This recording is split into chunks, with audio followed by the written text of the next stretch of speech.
Okay, so today I'm gonna show you how we make this homemade yogurt. Somebody requested this.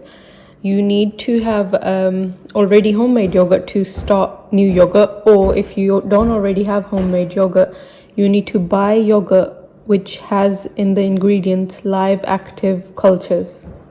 So you need to buy plain or Greek yogurt unflavored, which says in the ingredients live active yogurt cultures. This is really, really important. If it doesn't have live cultures in the ingredients, it's not going to work. And other than a bit of yogurt, you need to have whole milk. So let's get started. First step is to boil milk, full fat milk.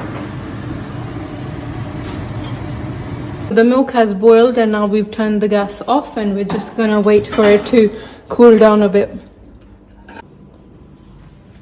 So now we're just gonna put the hot milk, boiled milk, in this container. I leave it for 10 to 15 minutes because it's hot right now, so we're waiting for the temperature to cool down a bit so that instead of being hot it's warm, and then we're gonna cover it with the lid. So right now we'll just leave it open. Waited until the temperature went from hot to warm, and now we're about to add some yogurt in. So that's 1 spoon of yogurt and another spoon.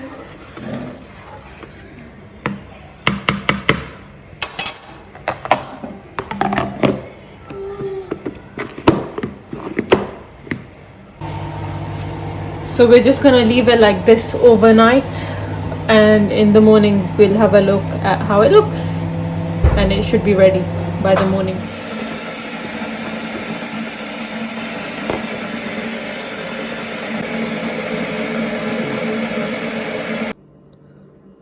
And our yogurt is ready.